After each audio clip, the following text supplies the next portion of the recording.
ప్రియమైన దేవుని పిల్లారా, నేను ఒక పాఠాన్ని ప్రారంభించాం. బ్రతుకునిచ్చిన దేవుడు బ్రతకడం నేర్పించలేదా అని. బ్రతుకునిచ్చిన దేవుడు బ్రతకడం నేర్పించలేదా? ప్రపంచ చరిత్రకారులకు సవాల్ అనే శీర్షికతో నిన్న సగభాగాన్ని మనం పూర్తి చేసుకున్నాం. ఈ పాఠాలన్నీ కూడా రాబోయే అనగా జనవరి పరీక్షలలో మీకు ప్రశ్నలుగా వస్తాయి. కాబట్టి విద్యార్థులైన వాళ్ళు పరీక్షలు రాయడానికి ఉత్సాహం చూపిస్తున్న వాళ్ళు మీరందరూ కూడా వీటన్నిటినీ చాలా శ్రద్ధగా రాసుకుని సాధన చేయండి. Okay, very good. బ్రతుకునిచ్చిన దేవుడు బ్రతకడం నేర్పించలేదా, లేక మనిషే నేర్చుకున్నాడా? బ్రతుకు దేవుని వలన జరిగినది అనే సంగతి మనకు తెలుసు. దేవుని ఆలోచన, దేవుని సంకల్పం ప్రకారం ఈ భూమి మీద మానవులందరూ కూడా బ్రతుకుతున్నారు. పరలోకము నుండి ఆత్మలుగా ఈ లోకములోనికి ప్రవేశించారు. అలా ప్రవేశించిన మనిషి ఈ రోజున చాలా ఎత్తుకెదిగాడు, చాలా పనులు చేసుకుంటున్నాడు. బ్రతుకు దేవుడిచ్చాడు, బ్రతకడం మనిషి నేర్చుకున్నాడు అని చెప్పి చరిత్రకారులు చెబుతున్నట్టుగా కొన్ని వ్యాఖ్యలను నిన్న మనం పరిశీలించాం. బ్రతుకు దేవుడిచ్చాడు అని కూడా ఈ చరిత్రకారులు చెప్పట్లేదండి. బ్రతుకు దేవుడిచ్చాడు అని కూడా అనట్లేదు. శాస్త్రవేత్తలు, చరిత్రకారులు వీళ్ళిద్దరూ ఏకమయ్యి మనిషి పరిణామ క్రమంలో పుట్టుకొచ్చాడు అనగా ఒక జంతువు నుండి రూపాంతరం చెందాడు అని చెబుతున్నారు. మరికొందరైతే ఎలా పుట్టాడో కూడా, మనిషి ఆవిర్భావం ఏమిటో కూడా తెలీదు అన్నట్టుగా తమ అభిప్రాయాలను వ్యక్తపరుస్తున్నారు. అయితే బైబిల్ గ్రంథాన్ని మనకు ప్రామాణిక గ్రంథంగా కలిగి ఉన్న క్రైస్తవులమైన మనము దేవుడు చెప్పిన మాటలను బట్టి దేవుడే మనలందరినీ సృష్టించాడు అనే సంగతిని మనం తెలుసుకుంటున్నాము. ఇలాగా పుట్టించిన దేవుడు బాల్య దశ నుండి మనలను ఈ భూమి మీద పెట్టలేదు. తొలి జంటను, తొలి మానవులను ఎదిగిన వారుగా అనగా యవ్వన దశలో ఉన్నవారిగా దేవుడు సృష్టించి ప్రకృతిలో నిలువబెట్టాడు. అనగా ఒక స్థాయి జ్ఞానం వారికి ఉన్నది. ఏదైనా చెప్పిన వెంటనే నేర్చుకొనగలిగే వయస్సు వారికి ఉంది. పసివాళ్లు అలా కాదండి. పసివాళ్లకు చిన్న వయసు నుండే అనగా ఇంచుమించు 3-4 సంవత్సరాల నుండే ప్రతి విషయాన్ని నేర్పించుకుంటూ, అక్షరాలతో సహా నేర్పించుకుంటూ, దిద్దిస్తూ, పలికిస్తూ, వాళ్ళ చేత మాట్లాడిస్తూ, నడిపిస్తూ వాళ్లను ముందుకు తీసుకువెళ్ళాలి. అయితే యవనంలో ఉన్న వాళ్ళకి అలా కాదు. విషయాన్ని ఒకసారి చెబితే అర్థం చేసుకోగలరు. చెప్పిన దాని మీద మరింత బాగా వాళ్ళు ఆలోచించగలరు. దేవుడు తొలి జంటను పసిపిల్లలుగా భూమి మీద ఉంచలేదు, ఎదిగిన వాళ్లుగా ఉంచాడు. అనగా ఒక మాట చెబితే దాన్ని అర్థం చేసుకోగలిగే సామర్థ్యం కలిగిన, చురుకైన మెదడు కలిగిన వారిగా దేవుడు వారిని ఉంచడాన్ని మనం ఆదికాండంలో చూసాం చాలాసార్లు. అక్కడి నుండి మనుషులు క్రమక్రమంగా పరిణితి చెందుతూ అనేక పనులను చేస్తూ ఈ రోజున విమానాలను నడపగలిగే, విమానాలను కనిపెట్టుకుని నడపగలిగే, అంతరిక్షంలోనికి నౌకలను పంపించగలిగే, లేదా అంతరిక్షంలో ప్రయోగశాలలను నిర్మించగలిగే ఎత్తుకు ఎదిగిపోయారు. దీనంతటికీ మూలము, ప్రారంభములు అనగా తొలినాళ్లలో వాళ్ళు నేర్చుకున్నటువంటి పనులే.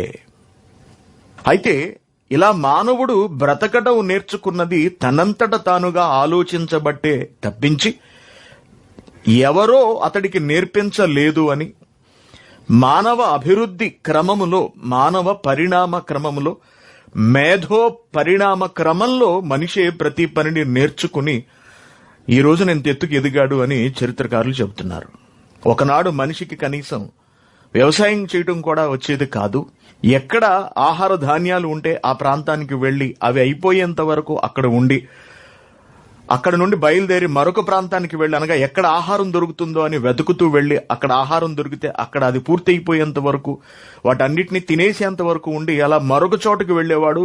అలా ఆహారం వెతుక్కుంటూ వెళ్లేవాడు తప్పించి స్వంతంగా వ్యవసాయం చేయగలిగే శక్తి నరుడికి లేదు. క్రమక్రమంగా తన ఆలోచనలతో దాన్ని సంతరించుకున్నాడు అని చరిత్రకారులు చెప్పడాన్ని నిన్న మనం పరిశీలించాం.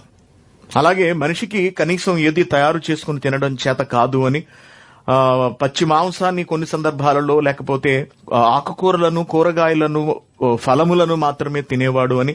అయితే ఒకనాడు కాకతాళీయంగా జరిగినటువంటి ఒక సంఘటన అదేమిటంటే, అడవులు తగలబడినప్పుడు, దానిలో జంతువులు మరణించినప్పుడు, కాలిపోయినప్పుడు అనుకోకుండా ఆ జంతువు మాంసాన్ని తినడం వల్ల దానిలోని రుచిని పసిగట్టినటువంటి మనుషులు అప్పటి నుండి జీవులను కాల్చుకుని తినడం అనే దాన్ని ప్రారంభించారు అని చరిత్రకారులు చెబుతూ వెళుతున్నారు.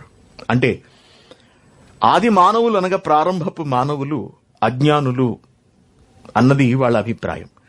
కాలక్రమంలో ఈ పనులన్నిటినీ నేర్చుకున్నారు అని వారిస్తున్నటువంటి వివరణ.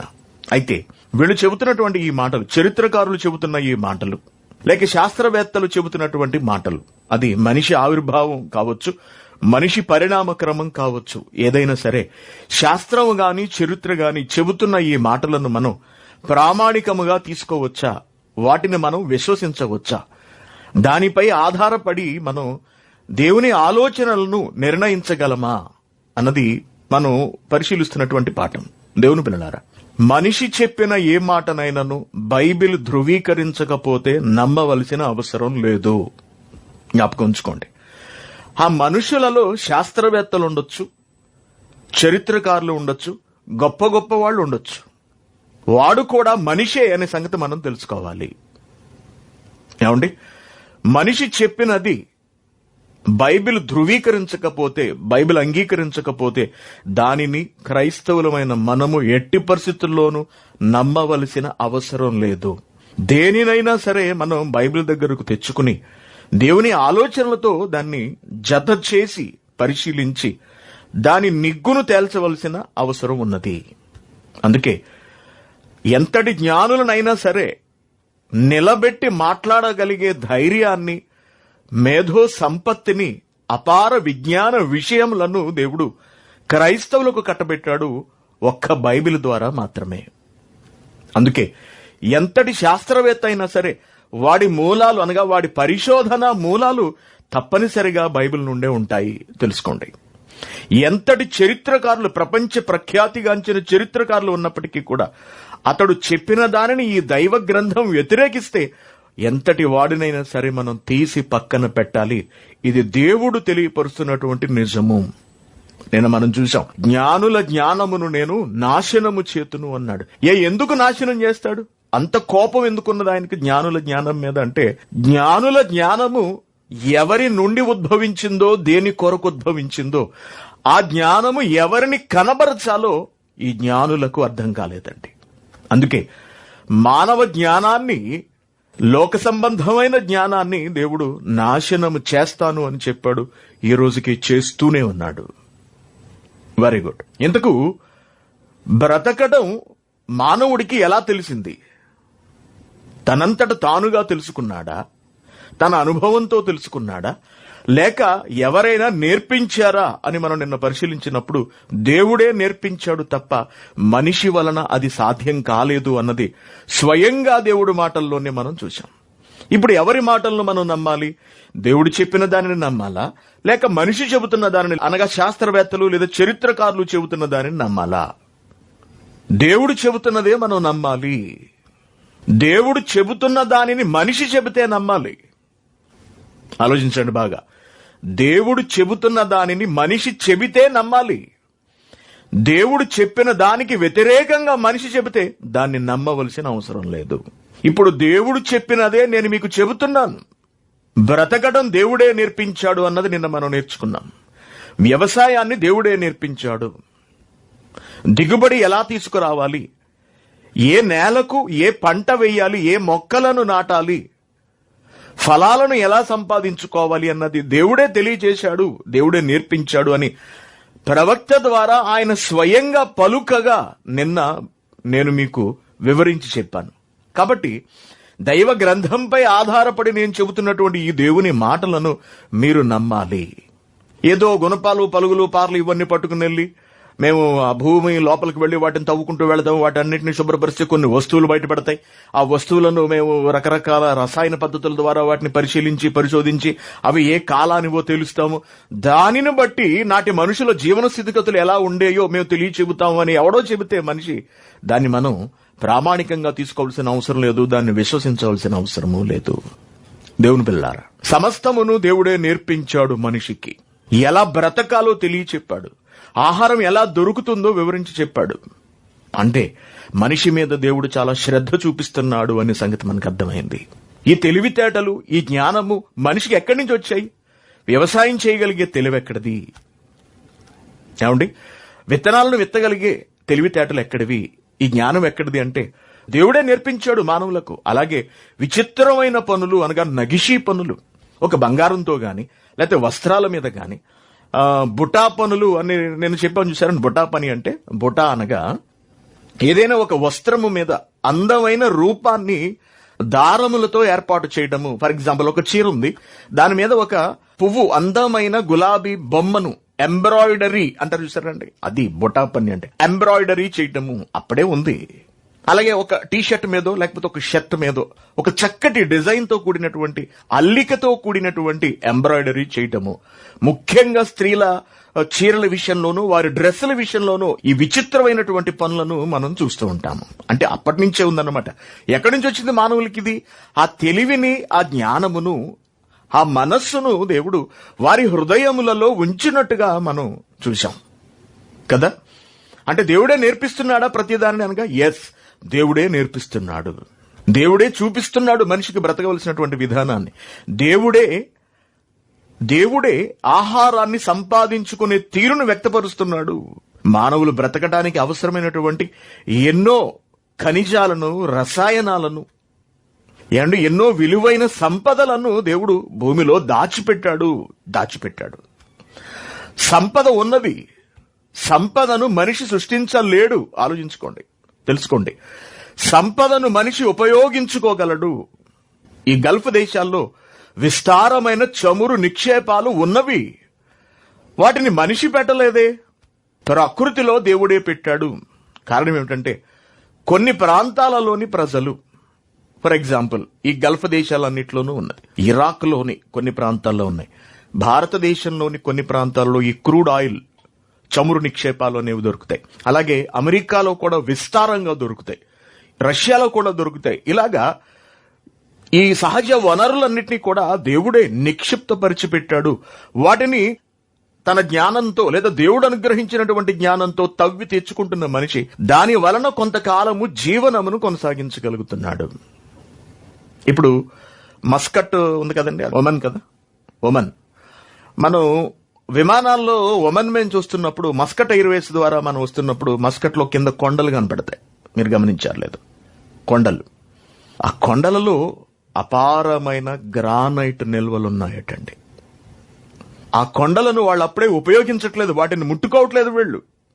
ప్రస్తుతానికి ఉన్న చమురు నిక్షేపాలను, సహజ వాయువులు ఉన్నాయి చూసారండి, ఈ గ్యాసెస్, ఎల్పిజి గ్యాసులు ఇవన్నీ ఉంటాయి చూసారా, వాటిని ఉపయోగించుకుంటున్నారు. అవి పూర్తయిపోయేంత వరకు వాడతారు. అవి పూర్తయిపోయిన తర్వాత గ్రానైట్ దగ్గరకు వెళ్ళాలి అని వాటిని దాచుకుని ఉంచుకున్నారు. గ్రానైట్ని ఎవరు ఉంచారు? ఈ క్రూడ్ ఆయిల్ని ఎవరు ఉంచారు? రెండిటిని ఉంచినది దేవుడే. మరి వాటిని వినియోగించుకుంటే తప్ప మనిషి జీవనం కొనసాగదు. వాటిని వినియోగించుకునే తెలివితేటలు కూడా దేవుడే ఇచ్చాడు. అనగా మానవులకు ఈ జ్ఞానమును ప్రసాదిస్తున్నవాడు దేవుడే. చాలా జాగ్రత్తగా గమనించండి. అనగా మనిషి బ్రతకడానికి కావలసిన ప్రతి పదార్థమును, ప్రతి వస్తువును ఉంచుతున్నవాడు, వాటిని వినియోగించుకుని బ్రతకగలిగే తెలివితేటలను కూడా ఇస్తున్నవాడు దేవుడే. మరి ఆ దేవుడిని పక్కన పెడితే ఎలా కుదురుతుంది? అంటే తన జ్ఞానంతో మనిషి పెద్దవాడైపోయాడా? దేవుని లెక్క చేయట్లేదా? శ్రమశక్తి అనుకుంటున్నాడా? శ్రమించి బ్రతకడానికి అవకాశం ఇచ్చిన దేవుడు గొప్పవాడు అనుకుంటున్నాడా? శ్రామిక శక్తి గొప్పదనుకుంటున్నారా? ఏమండి, యుఎస్ఎస్ఆర్ ఉంది, యునైటెడ్ సోవియట్ సోషలిస్ట్ రిపబ్లిక్ అని మనం చదువుకున్నాం. సోవియట్ యూనియన్ అనేవారు ఒకనాడు. అనేక దేశాలు కలిపి ఒక యూనియన్ గా, ఒక కమ్యూనిస్టు రాజ్యంగా, ప్రపంచంలో కమ్యూనిస్టు విప్లవంతో ప్రపంచ రాజ్యాలలో తీవ్రమైన పెనుమార్పులు తీసుకొచ్చినటువంటి ఒక గొప్ప కాలం అదంతా కూడా. స్టాలిన్ అనగా, లేకపోతే ఇంకా చాలా మంది, లెనిన్ అని, ఈ నాయకులందరూ కూడా ముందు నిలబడి ఆయా దేశాలలో విప్లవం రావడానికి, సంపద అక్కడున్న ప్రజలందరూ సమానంగా పంచుకోవడానికి బీజాలు వేసిన వాళ్ళు. ఈ రోజున శ్రామిక శక్తిని నమ్ముకున్నటువంటి యుఎస్ఎస్ఆర్ చరిత్రలో కనపడకుండా పోయింది. రష్యా అనే ఒక చిన్న భూభాగం మాత్రమే మిగిలింది. శ్రమశక్తి మనిషిని బ్రతికించలేదు.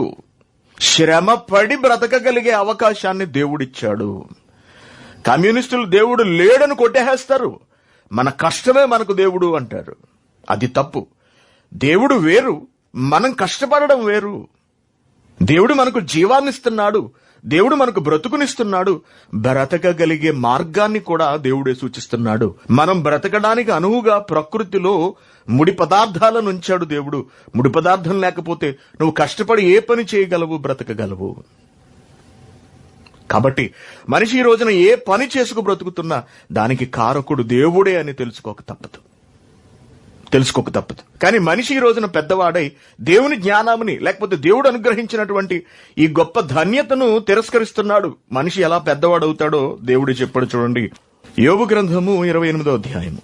ఒకనాడు వ్యవసాయంతో ప్రారంభమైన మనిషి జీవన ప్రస్థానము ఎంత ఎత్తుకు ఎదుగుతుందో దేవుడు ముందుగానే తెలియజేశాడు, వ్రాయించాడు, భక్తుడి ద్వారా రాయించాడు. యోబు గ్రంథము 28వ అధ్యాయము 1వ వచనం, వెండికి గని కలదు, పుటము వేయు సువర్ణమునకు స్థలము కలదు, ఇనుమును మంటిలో నుండి తీయుదురు అన్నాడు. ఇనుమును మంటిలో నుండి తీయుదురు, మట్టిలో నుండి తీయుదురు. ఎక్కడో ఇనుము ఉంటుందండి, మనకు కనపడదు. అది మట్టిలో మట్టిగా కలిసిపోయి ఉంటుంది. వెండి ఉంటుంది, కనపడదు. బంగారం ఉంటుంది, బంగారముగా ప్రత్యేకంగా ఏమి ఉండదు. అక్కడ బంగారపు శుద్ధలే ఉండవు. బంగారాన్ని కలిగినటువంటి అనగా బంగారపు మూలాలు ఏవైతే ఉన్నవో ఆ ముడి పదార్థము కలిగినటువంటి మట్టి ఉంటుంది. అలాగే ఇనుమును కలిగినటువంటి మట్టి ఉంటుంది. దానిని శుద్ధీకరిస్తే వెండి గాని, బంగారం గాని, లేకపోతే ఇనుము గాని తయారవుతుంది. ముడి పదార్థాలు. ఈ మనుషులు ఏం చేస్తారట? ఇనుమును మంటిలో నుండి తీయుదురు, రాళ్లు కరిగించి రాతిని తీయుదురు అంటున్నాడు. ఎదగబోయే మనిషి జ్ఞానాన్ని దేవుడు వివరిస్తున్నాడు. రాళ్లు కరిగించి రాగి తీయుదురు అంటున్నాడు. మనుషులు చీకటికి అంతము కలుగు చేయుదురు. చీకటికి అంతం అంట. చీకటికి అంతం అంటే కాగడా వెలిగించుకోవడం అండి. చీకటికి అంతం అంటే ఏదైనా ఒక చిన్న మంట వేసుకోవడం అనుకుంటున్నారా? కాదండి. ఈ రోజున మనిషి చీకటికి ఇంచుమించు అంతాన్ని కలుగు చేసేశాడు. కువైట్ చూడండి, కువైట్ దేశం. కరెంటు పోవటం మనకు తెలియదు. కరెంటు పోవటం మనకు తెలియదు అసలు. ఏదైనా ప్రమాదం జరిగి కరెంటు సప్లై ఆగిపోవాలే తప్పించి కువైట్లో కరెంట్ ఎప్పుడైనా వచ్చిన తర్వాత ఆగలేదు. ఏదైనా ట్రాన్స్ఫార్మర్స్ పేలిపోవటం లాంటి వైపరీత్యాలు ఏమైనా జరిగినప్పుడు, లేదా మనళ్లలో ఏదైనా ట్రిప్ అయినప్పుడు, మనం చేయరాని పనులు ఏమైనా చేసి తగలబెట్టినప్పుడు ఇంట్లో ఏదన్నా అవ్వాలే తప్పించి అసలెప్పుడు కూడా కరెంటు పోవడం అనేది జరగదు. నేను ఫర్వానియాలో ఉండగా మేము ఒక రూమ్ లో ఉండేవాళ్ళం అందరం కలిపి. ఆ రూమ్ లో ఒక ట్యూబ్లైట్ చిన్నది ఉండేదండి. లైట్ తీసేస్తే నల్లులు వచ్చేస్తాయని చెప్పి కొన్ని సంవత్సరాలు లైట్ ఆర్పలేదండి. కొన్నేళ్లు రాత్రులు పగలు అలా వెలుగుతూనే ఉండేది. అది మాడిపోలేదు కూడా. ఇంచుమించు 4-5 ఏళ్లు తర్వాత దాని సర్వీస్ అయిపోయిందాక అది కాలిపోయింది, మాడిపోయింది. అంటే మా రూములో పగలు రాత్రి ఒకే విధంగా ఉండేది. చీకటి లేదు. అంటే మనిషి జ్ఞానం ఆ స్థాయికి ఎదుగుతుంది. ఎలా ఎదుగుతుంది? అన్ని తెలివితేటలు ఎక్కడివి మనిషికి? ఏమండి, కొన్ని రకాలైనటువంటి షాఫ్ట్లు అంటారు వాటిని ఒక క్రమ పద్ధతిలో నిర్ణీత వేగముతో తిప్పడం వలన విద్యుత్ అనేది ఉత్పత్తి అవుతుంది అని మనిషి నేర్చుకున్నాడు, మనిషి తెలుసుకున్నాడు. మనిషికి తెలివితేటలు ఎక్కడవండి చెప్పండి? చీకటికి అంతం కలుగ చేస్తారు అని చెప్పిన దేవుడే అంతాన్ని ఎలా కలుగ చెయ్యాలో ఆ ప్రోగ్రామును కూడా మానవ ఆలోచనలోనే, మానవ మెదడులోనే పెట్టాడు. ఆలోచించండి. మనుషులు చీకటికి అంతము కలుగు చేయుదురు, గాఢాంధకారములోను మరణాంధకారములోను ఉండు రత్నములను వెతకుచు వారు భూమి అంతముల వరకు లోపలికి వెళ్లిపోయి సంచరిస్తూ ఉంటారు. గాఢాంధకారములోను మరణాంధకారములోను ఉండు రత్నములను వెలికి తీయుటకు, రత్నములను వెలికి తీయుటకు. అంత లోపల రత్నాలే ఉంటాయండి? అంత లోపలికి రత్నాలు ఉంటాయా? ఎందుకు లేదు?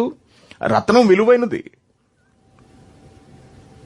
ఏమండి, రత్నము చాలా విలువైనది. రత్నం చాలా చిన్నదిగా ఉంటుంది. అంత చిన్నదానికి ఎంత విలువ ఉందో కొంచెం పెద్ద సైజులో ఉన్నటువంటి బొగ్గు కూడా అంతే విలువ ఉంది. చిన్న రత్నం 10,000 ఉండొచ్చు. ఒక 5-6 బస్తాల బొగ్గు 10,000 ఉంటుంది. దాని విలువ ఎంతో దీని విలువ కూడా అంతే. అంటే విలువైన సంపదను మనిషి భూమి లోపల నుండి వెలికి తీస్తాడు అని చెబుతున్నాడు. గాఢాంధకారములోను మరణాంధకారములోను ఉండు రత్నములను వెతుకుచు వారు భూమి అంతముల వరకు సంచరింతురు. జనులు తిరుగు స్థలమునకు చాలా దిగువగా మనుషులు సొరంగము తవ్వుతారు. వారు పై సంచరించు వారి చేత మరోబడుదురు. అచ్చటి వారు మానవులకు దూరముగా నుండి ఇటు అటు అల్లాడుచుందురు. భూమి నుండి ఆహారం పుడుతుంది, దాని లోపలి భాగం అగ్నిమయమైనట్లుండును. దాని రాళ్లు నీలరత్నములకు స్థానము, దానిలో సువర్ణమయమైన రాళ్లున్నవి. ఆ త్రోవ ఏ క్రూర పక్షికైనను తెలియదు. డేగ కన్ను దాన్ని చూడలేదు, అది కేవలం మానవులకు మాత్రమే సాధ్యము. గర్వము గల క్రూర జంతువులు దానిని త్రొక్కలేదు. సింహము ఆ మార్గమున నడవలేదు, మనుషులు నడుస్తారు అంటున్నాడు. మనుషులు స్ఫటికము వంటి బండను పట్టుకుందురు, పర్వతములను వాటి కుదుళ్ల సహితముగా బోర్ల పడదొరుతురు అంటున్నాడు. పర్వతాలని తిరగదోసేస్తారంట, తీసి ఇంకో చోట పెట్టేస్తున్నారు ఈ రోజున. పర్వతాలని, కొండలను తీసి మరొక చోట పెడుతున్నారండి అడ్డొస్తున్నాయని. బండలలో వారు బాటలు కొట్టుదురు, వారి కన్ను అమూల్యమైన ప్రతి వస్తువును చూచును. నీళ్లు ఓడిగిలిపోకుండా వారు జలధారలకు గట్టుకట్టుదురు అంటున్నాడు. నీళ్లు ఓడిగిలిపోకుండా, సముద్రంలోకి వెళ్లిపోకుండా, వ్యర్థం కాకుండా ఏం చేస్తారట? జలధారలకు గట్టు కడతారు. అదే ఆనకట్ట. ఆనకట్ట కట్టడం అంటే చిన్న తెలివి అండి. ఎంత ఇంజనీరింగ్ టెక్నాలజీ ఉండాలి దానికి. ఎక్కడిది నీకింత బుర్ర? దేవుడే మానవుల హృదయాలలో వారి బ్రతుకునకు అవసరమైన వాటిని అందించటం కొరకు వివేకము గల హృదయమును ఉంచాను అని చెప్పాడు. చూశారా అండి? యెషయా గ్రంథము 28వ అధ్యాయం 29వ వచనం. జనులు సైన్యములకు అధిపతియగు యెహోవా చేత దాన్ని నేర్చుకొందురు. ఆశ్చర్యకరమైన ఆలోచన శక్తియు అధిక బుద్ధియు అనుగ్రహించువాడు ఆయనే అంటున్నాడు. ఆశ్చర్యకరమైన ఆలోచన శక్తియు అధిక బుద్ధియు అనుగ్రహించువాడు ఆయనే. దేవుడే అనుగ్రహిస్తున్నాడు. దేవుడే ఇస్తున్నాడు.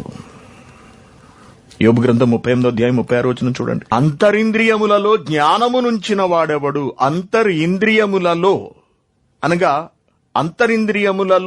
అనగా లోపలి భాగములలో. ఇంద్రియములు అనగా అవయవములు. జ్ఞానేంద్రియములు, కర్మేంద్రియములు అని మనం వాటిని పిలుస్తూ ఉంటాం. అంతరింద్రియములలో అనగా లోపలి అవయవములలో, అనగా అదొక మెదడు కావచ్చు, లేకపోతే మిగిలిన భాగాలు కావచ్చు. అంతరింద్రియములలో జ్ఞానముంచిన వాడెవడు? హృదయమునకు తెలివినిచ్చిన వాడెవడు అంటున్నాడు. దేవుడు కాదా? మనిషి అంతటా మనిషికి వచ్చేసాయా చెప్పండి? కాబట్టి అంతరింద్రియములలో జ్ఞానముంచిన వాడెవడు? దేవుడు. ఏమండి? హృదయమునకు తెలివినిచ్చిన వాడెవడు? దేవుడు. కాబట్టి దేవుడే మానవులకు జ్ఞానమును ప్రసాదిస్తున్నాడు.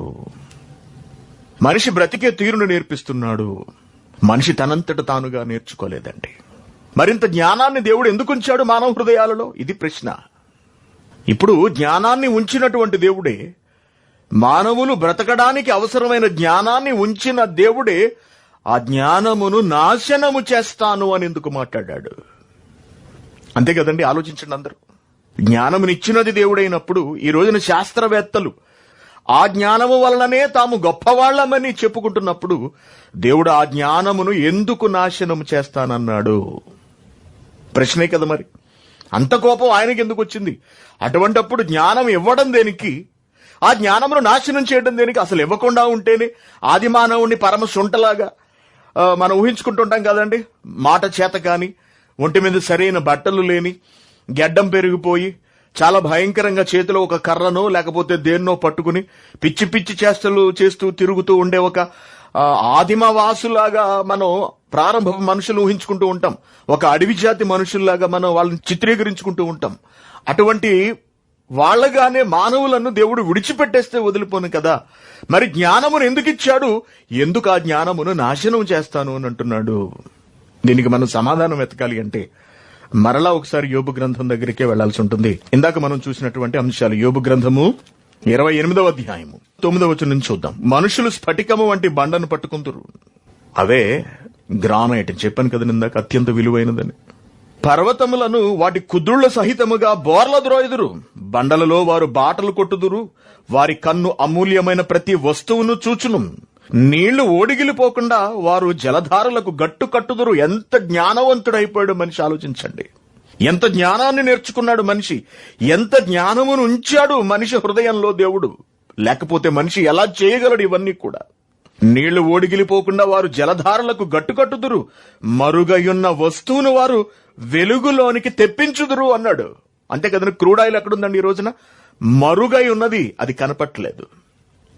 ఈ రోజు మనం ఉపయోగించుకుంటున్న ప్రతి వస్తువు, ఈ కెమెరా కానివ్వండి, టీవీ కానివ్వండి, ల్యాప్టాప్ కానివ్వండి, లైట్లు కానివ్వండి, ఇవన్నీ కూడా ఎక్కడున్నవి? మట్టిలో మట్టిగా ఉన్నాయి, కనబడని రూపాలలో ఉన్నాయి. అలా మరుగైయున్న వస్తువును వారు వెలుగులోనికి తెప్పింతురు. ఇది మానవ జ్ఞానం వలనే సాధ్యమవుతుంది, దేవుడు అనుగ్రహించిన జ్ఞానం వలనే సాధ్యమవుతున్నది మనిషికి. ఇదంతా చెబుతూ 12వ వచనంలో మెదడులో నరాలు చిట్లిపోయే ఒక ప్రశ్న వేసాడండి. అయితే జ్ఞానము ఎక్కడ దొరుకును అన్నాడు. అదేమిటి, ఇదంతా జ్ఞానం కాదా? ఇంత చెప్పిన దేవుడు ఇదంతా జ్ఞానం వలననే జరుగుతుంది, మనుషులు చేసుకు వెళతారు, మనిషికి తెలివితేటలు వస్తాయి అని చెప్పిన దేవుడు జ్ఞానం ఎక్కడ దొరుకునని ప్రశ్నిస్తున్నాడు ఏమిటి? ఏమండి, వివేచన దొరుకు స్థలం ఎక్కడున్నదని అడుగుతున్నాడు ఏమిటి? నరులు దాని విలువను ఎరుగరు అంటున్నాడు. ఏమండి, జ్ఞానపు విలువ మనకు అర్థం కాకపోవడం ఏమిటండి? ఒక శాస్త్రవేత్త, పెద్ద జ్ఞాని ఈ రోజున, స్టీవెన్ హాకింగ్ అనే అతడు ఒక శాస్త్రవేత్త, మనందరికీ తెలుసు.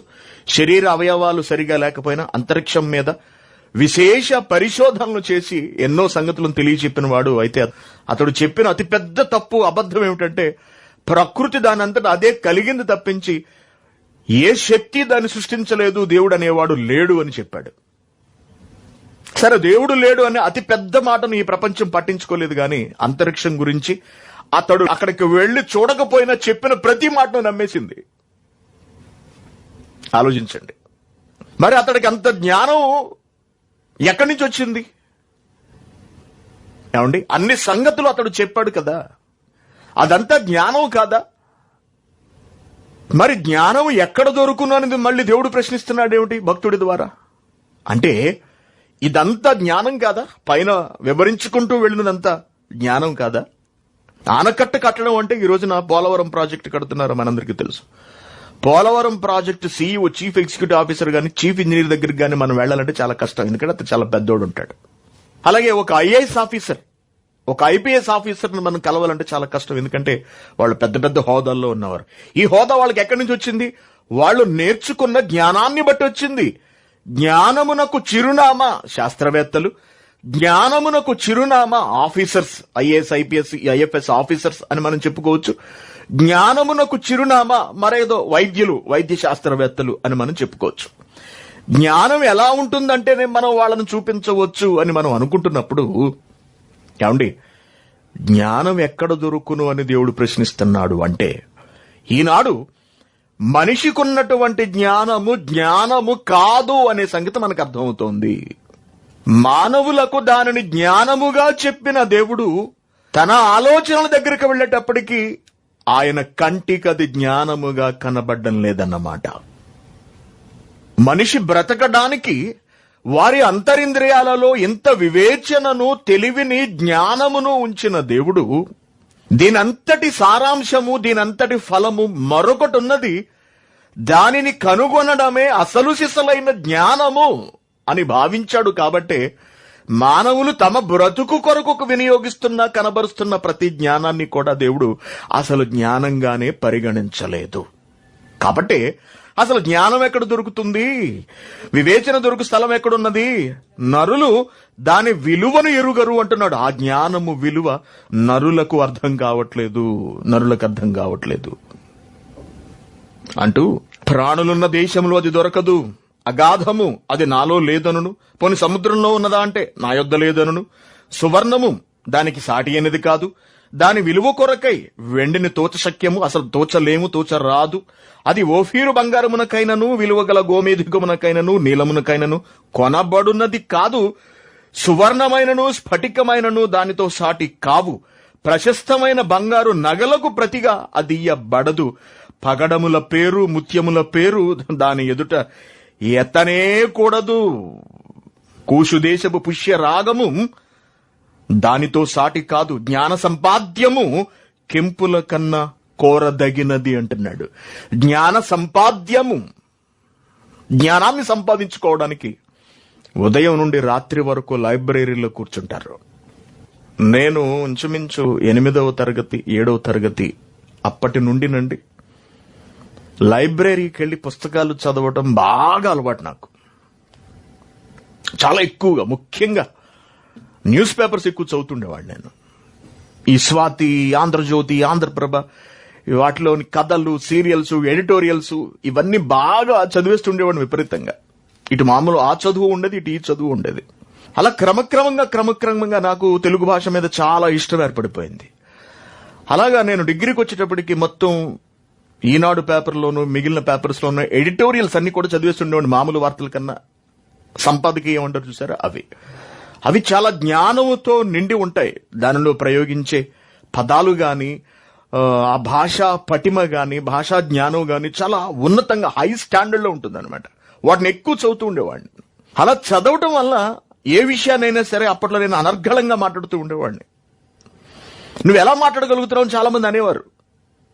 నేను ఆల్ ఇండియా రేడియోలో ప్రోగ్రామ్స్ చేస్తున్నప్పుడు ఒక చిన్న ప్రజెంటేషన్ ఏమన్నా చెయ్యాలి, ఒక 5 లేదా 10 నిమిషాల్లో ఒక చిన్న స్టోరీని తయారు చేసి మీరు దాన్ని చాలా చక్కగా ప్రజెంట్ చేయండి అని వాళ్ళు అడిగేవారు, స్టేషన్ మాస్టర్. దాన్ని నేనే రాయాలి. 5 నుండి 10 నిమిషాలు రాసేసేవాడిని అండి. రాసేసి పట్టుకెళ్ళి వాళ్ళకి చూపిస్తే వాళ్ళు ఆశ్చర్యపోయేవారు.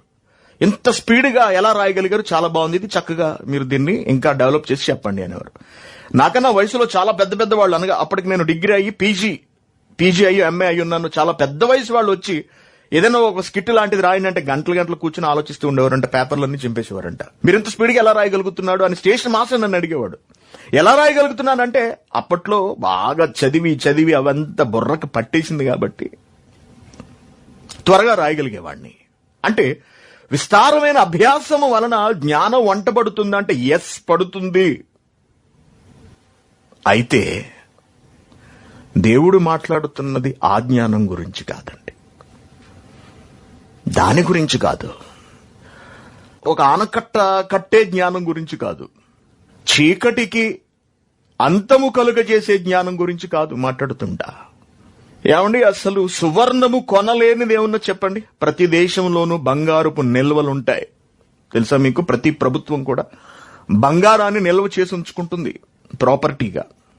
అలాగే సువర్ణమైన స్ఫటికమైనను దానితో సాటిరావు, సువర్ణమైనను స్ఫటికమైనను అంటున్నాడు. అనగా విలువ గల రాళ్లు. ఈ రోజున గ్రానైట్ తవ్వకాలు మనకు తెలుసు, మైనింగ్ అంటున్నారు. ఈ మైనింగ్ అంతా ఏంటనుకుంటున్నారు? ఈ టైల్స్, ఈ గ్రానైట్లు చాలా ఖరీదైనది. ఆ విలువేది కూడా దేవుడు మాట్లాడుతున్న జ్ఞానముతో సాటి రావట. దేవుని పిల్లారు, మరి దేవుడు మానవులకు దేనిలోనూ కూడా పనికిరాని ఆ జ్ఞానమును ఎందుకు ఇచ్చినట్టు? అసలు ఎందుకు ఇచ్చినట్టు? మనిషి బ్రతకటం కొరకిచ్చాడు దేవుడు. మనిషికి కావలసిన సౌకర్యాలు అందటం కొరకిచ్చాడు దేవుడు మనిషికి జ్ఞానము. అయితే ఏ జ్ఞానాన్నైతే దేవుడిచ్చాడో ఆ జ్ఞానముతో మనిషి తన పనులన్నిటినీ కూడా జరిగించుకుంటూ తన బ్రతుకుతూ తాను బ్రతకడానికి, జీవనాన్ని కొనసాగించడానికి ఇంత మహాభాగ్యమును, ఇంత జ్ఞానాన్ని ప్రసాదించిన దేవుణ్ణి మహిమపరచాలి, కనుగొనాలి, కొనియాడాలి అని దేవుడు భావించాడు, ఆశపడ్డాడండి. అయితే మనిషి ఈ జ్ఞానమే గొప్పదని దీనిలోనే విర్రవీగుతూ దేవుణ్ణి పక్కకు నెట్టేశాడు తప్పించి దేవుని విలువను మాత్రం తెలుసుకోలేకపోయాడు. మీ అబ్బాయి ఏం చదువుతున్నాడు అని అనగానే కళ్ళు ఎత్తికెక్కేసి, అలా మా అబ్బాయి ఇంజనీరింగ్ చదువుతున్నాడండి. దిక్కుమాలిన జ్ఞానం అన్నమాట. మా అమ్మాయి డాక్టర్ చేస్తుందండి అమెరికాలో. లేకపోతే మా అమ్మాయి ఇంకొకటి ఏదో ఎంబీఏ చేస్తుందండి. మా అమ్మాయి ఎంసీఏ చదివిందండి. కళ్ళులా బయట తీసి మా అమ్మాయి ఎలా చేసింది. పూచిక పుల్లని తీసినట్టు తీసి అలా పక్కన పెట్టాడు దేవుడు. పూచిక పుల్ల.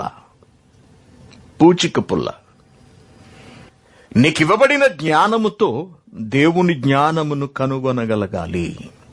అది దేవుడి ఉద్దేశం, అది దేవుని ఆలోచన.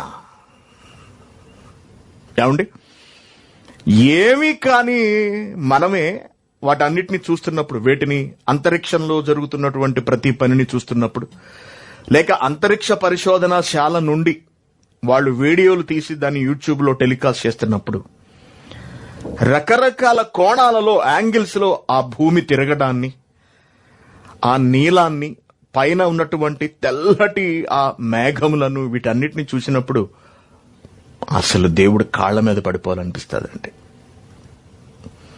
అటువంటిది వాళ్ళందరూ కూడా నేరుగా వాటిని చూస్తున్నా దేవుణ్ణి ఘనపరచరు, దేవుణ్ణి గుర్తించరండి. అంటే వాళ్ళ జ్ఞానం ఏం కావాలి? నెత్తినేసి కొట్టుకోవడానికి తప్ప దేనికి పనికిరాదు. నువ్వు అంతరిక్షంలోకి వెళితే ఏమిటట? అంతరిక్ష పరిశోధనశాలలో 6 నెలలు ఉండి వస్తే ఏమిటట గొప్పదనం? ఎవరికట గొప్పదనం? అంటే నువ్వు నేర్చుకున్న ఈ లోక జ్ఞానము మహాలోక జ్ఞానాన్ని నీకు అందించలేకపోయింది. ఆ తప్పు ఎవరిలో ఉందో తెలుసా అండి? మానవుడిలోనే ఉన్నది. అంతరిక్షానికి వెళ్లి అక్కడి నుండి విశ్వాన్ని చూసిన మనిషి దీనినంతటినీ తయారు చేసిన ఆ దేవుడి ముందు సాష్టాంగ పడిపోవాలి. అసలు ఆ దేవుడి విలువను తెలియచెప్పాలి. శాస్త్రవేత్తలే కనుక ఆ పని చేసుంటే దేవుడు ఎంత ఆనందించేవాడో తెలుసా అండి. ఎందుకంటే మనకన్నా విషయాన్ని చాలా లోతుగా, చాలా పట్టుదలతో చూసేవాళ్ళు శాస్త్రవేత్తలు. మనం భూమి మీదే ఉన్నాం, మనం యూట్యూబ్ లో మాత్రమే చూడగలుగుతున్నాం. వాళ్ళు అంతరిక్షంలోకి వెళ్ళి అక్కడి నుంచి చూడగలుగుతున్నారు. అంటే వాడు మనకన్నా బుర్రన్నవాడు. అంత బుర్రన్నవాడు దేవుని జ్ఞానమును అర్థం చేసుకుని దేవుని గురించి మాట్లాడగలిగితే ప్రపంచం అంతా వింటుంది, అంగీకరిస్తుంది. ఇక్కడ మానవుడు తన జ్ఞానముతో దేవుని జ్ఞానమును పక్కకు నెట్టేశాడండి. దాంతో మనిషికి అనుగ్రహించిన ఈ లోక జ్ఞానము మీద దేవునికి భయంకరమైన కోపం వచ్చింది. మనిషి బ్రతకడానికి అనుగ్రహించిన జ్ఞానం మీద దేవునికి చాలా ఆగ్రహం కలిగింది. అనగా వాటిని చూసుకుని విర్రవీగుతున్న మనుష్యుల మీద కలిగింది. అది నా మాట వెనుకున్నటువంటి ఉద్దేశం. అంటే జ్ఞానాన్నిచ్చి దేవుడు తప్పు చేశాడా? చేయలేదు. తన బిడ్డల శ్రేయస్సును కోరి దేవుడు జ్ఞానాన్ని అనుగ్రహిస్తే దాన్ని చేతబట్టుకున్న దేవుని పిల్లలు దేవుణ్ణే విస్మరించేటప్పటికీ అటువంటి వాళ్ల మీద దేవుడు కారాలు మిరియాలు నూరుతున్నాడు. అదే కొరింథీయులకు రాసిన పత్రికలో మనం చూస్తాము. కొరింథీయులకు రాసిన పత్రిక 1వ అధ్యాయము 19వ వచనం, జ్ఞానుల జ్ఞానమును నాశనము చేతును అన్నాడు. జ్ఞానులకు ఉన్నటువంటి జ్ఞానం వెరీ గుడ్. జ్ఞానికి జ్ఞానం ఎక్కడి నుంచి వచ్చింది? దేవుడే ఇచ్చాడు. వివేకుల వివేకమును శూన్యపరుతును అన్నాడు. ఈ వివేకం ఎక్కడి నుంచి వచ్చింది? వారి హృదయాలలో ఈ ప్రత్యేకత ఎందుకున్నది? దేవుడే ఉంచాడు. అయితే ఎందుకు ఉంచాడు? ఇది ప్రశ్న. ప్రకృతిని చూసి తనను గమనించి తెలుసుకుంటారు, తనను మహిమపరుస్తారు అని. ఈ జ్ఞానమునకు మూలం ఎక్కడున్నదో ఆలోచిస్తారు అని అదే చెప్తున్నాడు. రోమీయులకు రాసిన పత్రిక 1వ అధ్యాయము 19వ వచనం, దేవుని గూర్చి తెలియశక్యమైనదేదో అది వారి మధ్య విషదమై ఉన్నది, దేవుడు అది వారికి విషద పరిచెను. దేవుని గురించి తెలుసుకోవలసినంతటి విశేష జ్ఞాన సంపద ప్రకృతిగా మన మధ్యలో ఉన్నది. అంతే కదండి. ఒక ఆకాశాన్ని చూస్తున్నాం, భూమి తిరగడాన్ని చూస్తున్నాం, భూమి నుండి వస్తున్నటువంటి ఆహార పదార్థాలను చూస్తున్నాం, భూమి లోపలి భాగం ఎలా ఉన్నదో చూస్తున్నాం, మానవుణ్ణి చూస్తున్నాము, మానవ దేహ పనితీరును చూస్తున్నాము. ప్రకృతిలో ప్రతి జీవిని, ప్రతి వస్తువుని మనం గమనిస్తున్నప్పుడు మనకు చాలా ఆశ్చర్యంగా అనిపిస్తుంది. ఇవన్నీ ఎందుకున్నవంటే దేవుని గురించి తెలుసుకొను నిమిత్తమున్నవి. 19వ వచనం మళ్ళీ చదవండి. ఎందుకనగా దేవుని గూర్చి తెలియ శక్యమైనదేదో అది వారి మధ్య, అనగా మానవుల మధ్య విషదమై ఉన్నది. దేవుడు అది వారికి విషదపరిచెను. దేవుడే తెలియజేస్తున్నాడు. దాన్ని తెలుసుకునే జ్ఞానాన్ని కూడా హృదయాలలో ఉంచాడు. ఆయన అదృశ్య లక్షణములు అనగా ఆయన నిత్యశక్తియు దేవత్వమును జగదుత్పత్తి మొదలుకొని సృష్టింపబడిన వస్తువులను ఆలోచించటం వలన తేటపడుచున్నవి అంటున్నాడు. ఆయన నిత్యశక్తియు దేవత్వము జగదుత్పత్తి మొదలుకొని సృష్టింపబడిన ప్రతి వస్తువుని ఆలోచించడం వల్ల మానవులకు అర్థమవుతుంది. అలా అర్థం చేసుకోగలిగే, ఆలోచించగలిగే, పరిశీలించగలిగే జ్ఞానాన్ని దేవుడు మానవుల హృదయాలలో ఉంచాడు. అయితే వాళ్ళేం చేశారట? మరియు వారు దేవునిని ఎరిగియు ఆయనను దేవునిగా మహిమపరచలేదు అన్నాడు. ఆయనను దేవునిగా మహిమపరచలేదు. కృతజ్ఞతాస్తుతులు చెల్లింపను లేదు. తమ వాదముల యందు వ్యర్థులైరి, తమ వాదముల యందు వ్యర్థులైరి. వారి అవివేక హృదయము అంధకారమాయను. తాము జ్ఞానులమని చెప్పుకొనుచు, చూశారంటే తాము జ్ఞానులమని చెప్పుకొనుచు యూజ్లెస్ ఫెలోస్, బ్రెయిన్లెస్ ఫెలోస్, బుద్ధిహీనులైపోయారు అన్నాడు. అంటే దేవుని పిల్లారా, వీటన్నిటినీ ఆలోచించడానికి దేవుడు తగిన జ్ఞానాన్ని ఇచ్చాడు.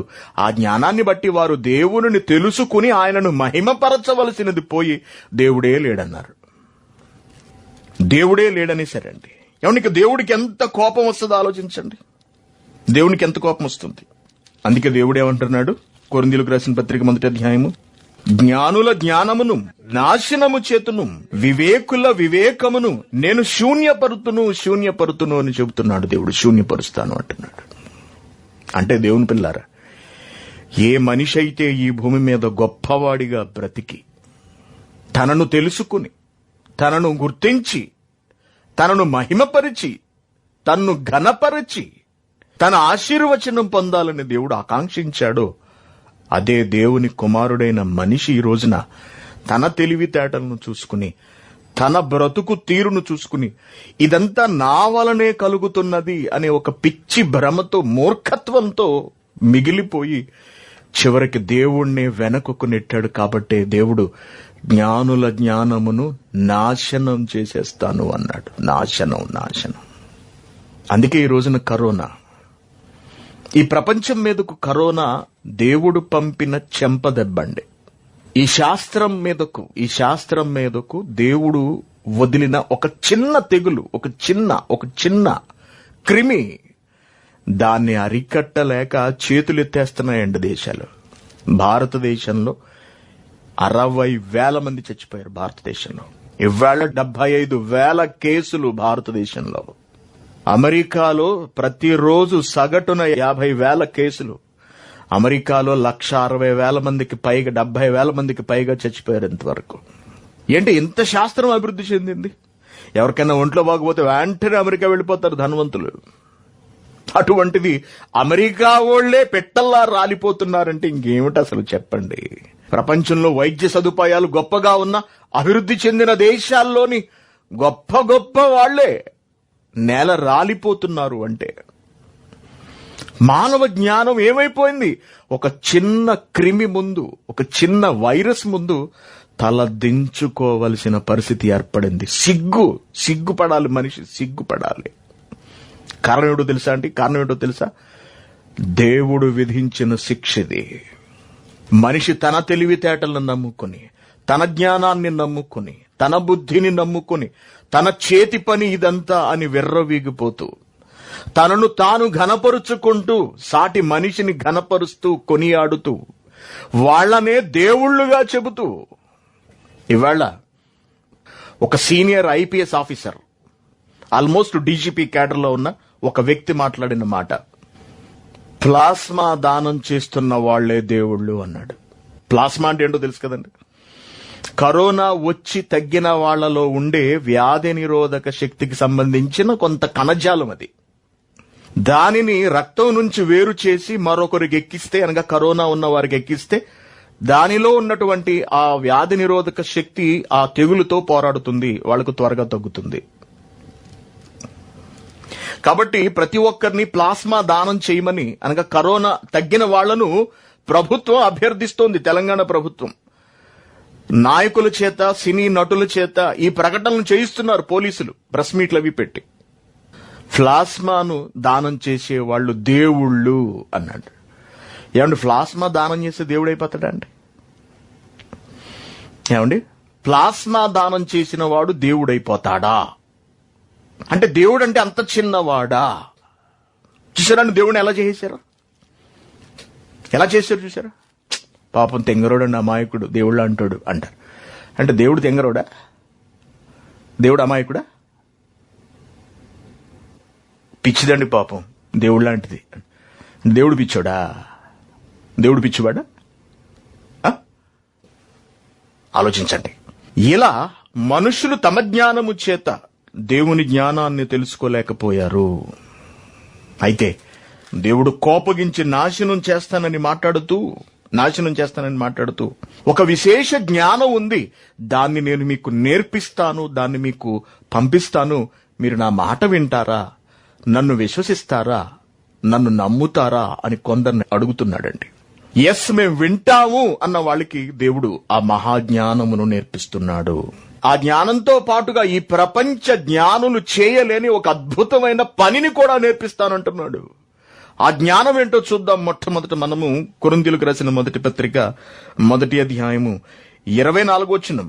ఆయన యూదులకు ఆటంకముగాను అన్యజనులకు వెర్రితనముగాను ఉన్నాడు గాని యూదులకేమి గ్రీసు దేశస్థులకేమి పిలువబడిన వారికే క్రీస్తు దేవుని శక్తియు దేవుని జ్ఞానమునై ఉన్నాడు. చూడండి, ఇక్కడ జ్ఞానం అనేది మరొకటి వచ్చింది.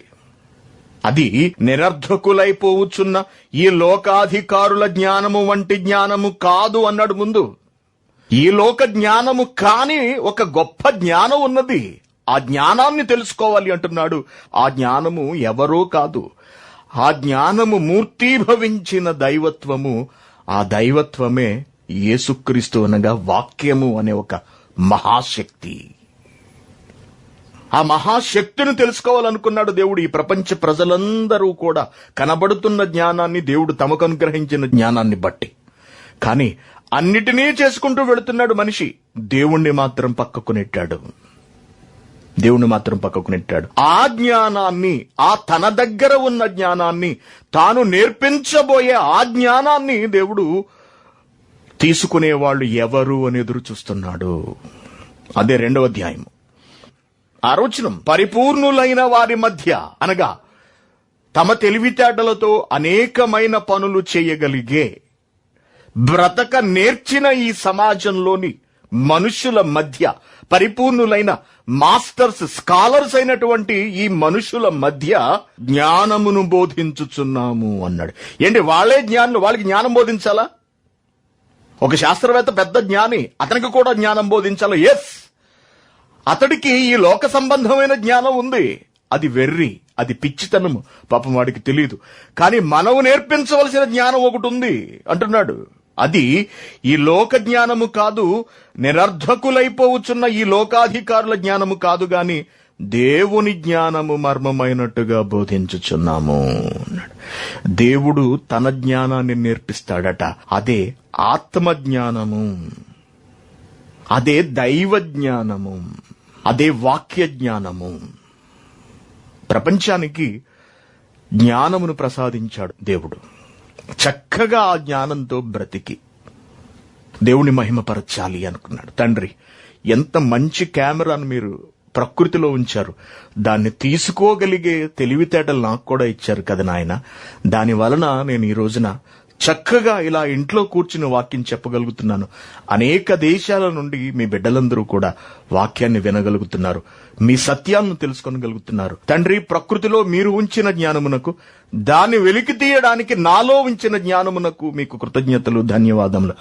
హ్యాట్స్ ఆఫ్ నాన్నగారు మీరు అని ఒక కొడుకు తండ్రిని గురించి మాట్లాడితే ఆ తండ్రి ఎంత మురిసిపోతాడు, ఎంత పొంగిపోతాడు ఆలోచించండి. అది లేదు. మొబైల్ పితామహుడు అని ఒకడు బయలుదేరతాడు. మొబైల్ సృష్టికర్త. ఏంటి, మొబైల్ కూడా సృష్టికర్త ఉంటాడా? ఏంటి, వీడేమన్నా మంత్రాలేసి రప్పించాడండి మొబైల్ని? ఎక్కడుంది ఈ మెటీరియల్ అంతా? ఎక్కడుందండి మొబైల్లోని మెటీరియల్ అంతా? ఎక్కడుంది? మట్టిలో ఉన్నది. మట్టి చూడగలుగుతోంది, మట్టి మాట్లాడగలుగుతోంది, మట్టి వినగలుగుతోంది, మట్టి భద్రపరచగలుగుతోంది. మట్టికి ఇన్ని లక్షణాలు ఉన్నాయి కాబట్టే వాటన్నిటినీ, వాటి రూపాన్ని మార్చి ఇదిగో ఇలా తయారు చేసి మనకు అమ్ముతున్నాడు, వాడు సొమ్ము చేసుకుంటున్నాడు. మొబైల్ సృష్టికర్త, మొబైల్ పితామహుడు అంటే ఘనత దేవుడికి వెళ్ళదా? దేవుడికి వెళ్ళట్లేదు. క్రెడిట్ దేవుడికి వెళ్ళట్లేదు. అటువంటప్పుడు ఎందుకు ఈ పనులను దేవుడు ఉంచాలి? మనిషికి ఎందుకు తెలివితేటలు ఇవ్వాలి? అందుకే జ్ఞానుల జ్ఞానమును ఒక్కొక్కసారి దేవుడు ఏం చేస్తాడో తెలుసా? పాజ్ కొడతాడు, అలాగా స్టాప్ కొడతాడు. అలాగా స్టాప్ కొడితే ఏమైపోతామండి? ఆలోచించండి. నేను ఆఫీస్కి వెళ్ళిన వెంటనే కంప్యూటర్ ఆన్ చేసేటప్పటికి అది ఆన్ కాలేదు, పని చేయలేదండి. ఐటీ వాళ్ళని పిలిచాను, వాళ్ళు వచ్చి ఏదో మొత్తానికి చేసి కింద మీద పడి ఆన్ చేశారు. Very good. ఆఫీస్లో ఉన్న కంప్యూటర్లన్నీ ఆఫ్ అయిపోతే పరిస్థితి ఏంటి అనుకున్నాను. అప్పుడు గుర్తొచ్చిందండి, అప్పుడు ఆలోచన వచ్చింది నాకు. మనిషి ఈ కరెంటు మీద, ఈ కంప్యూటర్ మీద ఆధారపడిపోయాడు కదా. ఈ కరెంటుని, ఈ కంప్యూటర్ని నమ్ముకుని గాలిలోకి వెళ్ళిపోతున్నాడు. ఎలాగా? విమానంలో కూర్చుని కింద పవర్ సప్లై ఆగిపోయింది అనుకోండి ఒక్కసారిగా ప్రపంచం అంతా. విమానం ఎక్కడుందనుకోవాలి? అసలు నావిగేషన్ పనిచేయదు, కిందున్న వాళ్ళతో కాంటాక్ట్స్ ఉండవు. ఇది ఆకాశంలో ఎక్కడున్నదో, ఎక్కడ దిగుతుందో ఏమీ తెలియదు అసలు. ఇక వాడు నెమ్మదిగా కిందకి దింపుతాడు. రన్వే మీద దిగితేనే విమానాలు నిలబట్టలేదు, వెళ్ళిపోయి ఎక్కడో గుద్దేసి ఆగిపోతున్నాయి మనం చూస్తున్నాం. ఏది భూమి మీద ఉన్న వాళ్ళు ప్రతి సెకండ్ ఏది నొక్కాలో, ఎలా జరపాలో, ఎక్కడ స్లో చేయాలో ఇవన్నీ కూడా రికార్డ్ చేసి ఉంచుతారు విమానంలో. వాటిని బట్టి వాటిని వింటూ వాళ్ళు ఆపరేట్ చేసుకుంటూ వెళుతూ ఉంటారు. అది కాకుండా భూమి మీద ఉన్నవాడు వాళ్ళతో మాట్లాడుతుంటాడు. ఎప్పుడు కూడా కంట్రోల్ రూమ్ లో ఉన్నవాడు వాడు చెబుతూ ఉంటాడు, టెంపరేచర్ ఎలా ఉంది, అక్కడ గాలులు ఎలా వీస్తున్నాయి, మీరు ఈ డైరెక్షన్ లో రండి, ఆ డైరెక్షన్ లో వెళ్ళండి, అన్ని వాడు డైరెక్షన్ ఇస్తూ ఉంటాడు ఎక్కడికక్కడ. ఇంత జరుగుతున్నా విమానాలు దింపలేకపోతున్నారే. ఈ కరెంటును నమ్ముకుని పైకి వెళ్ళిపోతున్నారు కదా. కరెంటును నమ్ముకుని మనం ప్రతిదినము పనుల్లోకి వెళ్ళిపోతున్నాం కదా. ఈ కరెంటును దేవుడు ఒక్క రోజు అలా ఆఫ్ చేశాడంటే ప్రపంచం అంతా ఎన్ని లక్షల మంది పెట్టల్లా రాలిపోతారో ఆలోచించండి. ఇది మానవ జ్ఞానం, ఇది మనిషి జ్ఞానం అండి. దేవుడు తలుచుకుంటే మనిషి పరిస్థితి ఇలా మారిపోతుంది. తానేదో చేసేయగలదు, ఇదంతా నా స్వయం కృషి, ఇదంతా నా కష్టం అనుకుంటున్నాడు మనిషి. కాదు, మానవుడు బ్రతకడానికి మానవ హృదయంలో దేవుడుంచిన మేధస్సిది. దానిని గుర్తించాలి మనిషి. దాన్ని గుర్తించట్లేదు ఈ ప్రపంచం. అందుకే దానిని గుర్తించడానికి దేవుడే పాఠ్యాంశాలను రూపొందించాడు, తానే మాస్టర్ అయి బోధించాడు. ఏమండి, చేయవలసిన పనులను నేర్పించాడు, పని పాటులను నేర్పించాడు తండ్రి అయిన దేవుడు. ఎవరికి నేర్పించాడో మనకు తెలుసు. యోహాను సువార్త 8వ అధ్యాయము 29వ వచనం. కావున యేసు, మీరు మనుష్య కుమారుని పైకెత్తినప్పుడు నేనే ఆయనననియు, నా అంతటా నేనే ఏమీ చేయక తండ్రి నాకు నేర్పినట్టు, తండ్రి నాకు నేర్పినట్టు, తండ్రి నాకు నేర్పినట్టు. తండ్రి నేర్పిస్తున్నాడా? నేర్పిస్తున్నాడండి. ఆదాముకు నేర్పించాడు, అప్పటి మానవాళికి నేర్పించాడు, ఇప్పటికీ ఎలా బ్రతకాలో దేవుడు నేర్పిస్తూనే ఉన్నాడు. ఇవన్నీ కూడా ఫలితాన్ని సాధించలేకపోతున్నాయి, దేవుడిని సంతోషపెట్టలేకపోతున్నాయి. అందుకే దేవుడు యేసుక్రీస్తు గారికి నేర్పిస్తున్నట్ట పాఠాలు. ఏదైనా ఒక పని నేర్పిస్తున్నారు అంటే, ఏదైనా ఒకటి నేర్పిస్తున్నాము లేకపోతే నేర్చుకుంటున్నాము అంటే తప్పనిసరిగా దాని వలన ప్రయోజనం చేకూరాలి. ఆ ప్రయోజనమే పని చేయడము. కంప్యూటర్ ఇంజనీరింగ్ నేర్చుకున్నారు. ఎందుకు నేర్చుకున్నారు? సరదాగా ఒళ్ళు కొవ్వెక్కండి. ఎందుకు నేర్చుకుంటారు? కంప్యూటర్కి సంబంధించినటువంటి పనులన్నీ జరిగించడానికి. ఒక డ్రైవింగ్ నేర్చుకున్నారు. ఎందుకు నేర్చుకుంటారు? డ్రైవింగ్ చేయడానికి. ఏదైనా ఒక విషయాన్ని నేర్చుకోవడం వెనుక ఉన్నటువంటి ఉద్దేశము దానికి సంబంధించిన పనిని జరిగించటము. అనగా విద్యాభ్యాసం యొక్క ఫలితం ఏమిటంటే, రిజల్ట్, ఫలం ఏమిటంటే పనులు చేయటము. మనం చదువుకున్నది ఉద్యోగం చేయటం కొరకు. ఇప్పుడు యేసుక్రీస్తు గారికి నేర్పిస్తున్నాడు తండ్రి అయిన దేవుడు, నాడు ఆదాముకు నేర్పించినట్టుగా, లేకపోతే నేటి మానవాళికి నేర్పించినట్టుగా. మానవాళికి బ్రతికించటం కొరకు, బ్రతకటం కొరకు వారి హృదయాల్లో దేవుడు జ్ఞానం ఉంచితే, వారి ఆత్మలను రక్షించు అపార జ్ఞానమును యేసుక్రీస్తు గారికి, పరిశుద్ధాత్మ గారికి తండ్రి అయిన దేవుడు నేర్పించాడు. దాని ఫలితం ఏమిటి? పని చేయటం కొరకు. ఏమండి, యోహాను సువార్త 4వ అధ్యాయం 34వ వచనం. యేసు వారిని చూచి, నన్ను పంపిన వాని చిత్తము నెరవేర్చుటయు, ఆయన పని తుదముట్టించుటయు. పని తుదముట్టించుటయు. ఏ పని? ఏ పని? నేను ఎందుకు వచ్చానని చెప్పాడు ఆయన ఈ లోకంలోకి? మార్క్సు వార్త 1వ అధ్యాయము 38వ వచనం. ఇతర సమీప గ్రామములలోనూ నేను ప్రకటించున్నట్లు వెళ్ళుదము రండి అంటున్నాడు. ప్రకటించున్నట్లు వెళ్ళుదము రండి.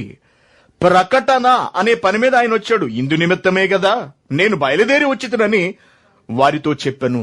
ప్రకటించటం అనే పని మీద వచ్చాడు. ప్రకటించడానికి ఏం కావాలి? జ్ఞానాన్ని నేర్చుకోవాలి. అనగా ఒక విద్యాభ్యాస ఫలితము దానికి సంబంధించిన పనులను నిర్వర్తించడము అనే సంగతి మనకు అర్థమైంది. Very good. ఇప్పుడు యేసుక్రీస్తు గారు నేర్చుకుని వచ్చాడు.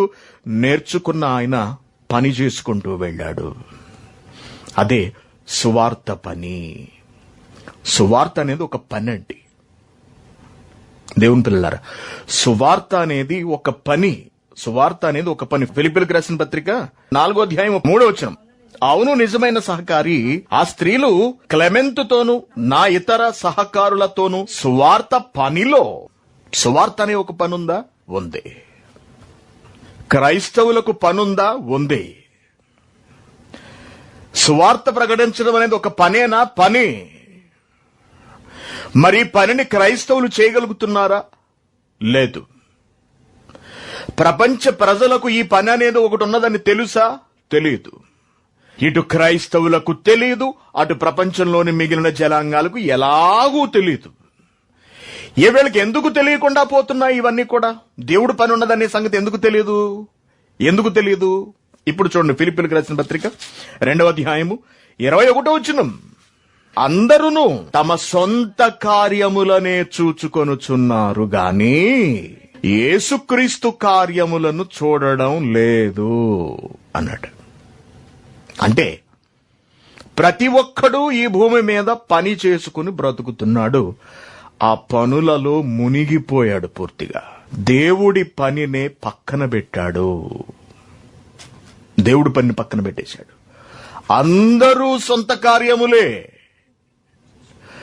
అందరూ సొంత కార్యములు. యేసుక్రీస్తు కార్యములను ఒక్కడు చూడ్డం అన్నాడు. ఇప్పుడు ఈ పనులన్నీ మీరేం ఉద్యోగం చేస్తారండి? ఉద్యోగం అంటే పని. మీరే ఉద్యోగం చేస్తారు? నేను డాక్టర్నండి, నేను కలెక్టర్నండి, లేకపోతే నేను ఇండియన్ ఎంబసీలో పనిచేస్తానండి, లేకపోతే నేను అక్కడెక్కడో పనిచేస్తానండి. ప్రతి ఒక్కడు తన సొంత పనులే. నీకు ఈ పనులను ఎందుకు ఇచ్చాడు దేవుడు? నువ్వు పొట్ట పోషించుకుంటావని. నీ ప్రధానమైన పనేమిటి? సువార్త ప్రకటన. మానవుల మనస్సులలో, హృదయాలలో, మెదళ్లలో చిత్ర విచిత్రమైన పనులు జరిగించగలిగే జ్ఞానమును దేవుడే ఉంచాడు. అయితే దాని ఉద్దేశం ఏమిటి? ప్రతి మనిషి దేవుడిని తెలుసుకోవాలి, ఘనపరచాలి, గుర్తించాలి. తనకు కలిగిన ఈ తెలివితేటలు, ఈ జ్ఞానం అంతా దేవుని వలన అయినది అని సమాజానికి చాటి చెప్పగలగాలి. దేవుని విలువను ప్రపంచం అర్థం చేసుకునేటట్టుగా వివరించగలగాలి. ఇది దేవుడి ఆలోచన, ఇది దేవుని ఉద్దేశం. అయితే మనిషి ఎలా తయారయ్యాడు? తన పనులలో పడిపోయాడు. తన సొంత తెలివితేటలు, తన జ్ఞానము, తన మేధస్సు అంటున్నాడు. ఈ రోజున మనిషి మేధస్సట అంతరిక్షంలోనికి ఎదిగిందట. అంతరిక్షంలోకి వెళ్లిపోయిందట. మనిషి మేధస్సు ఎంతో ఎత్తుకు ఎదిగిన అని కబుర్లు చెప్తుంటారు పేపర్లోను, టీవీల్లోను, అట్లను కథనాలు అయ్యి టెలికాస్ట్ చేసేటప్పుడు. అంత పెద్దోడైపోయాడా మనిషి?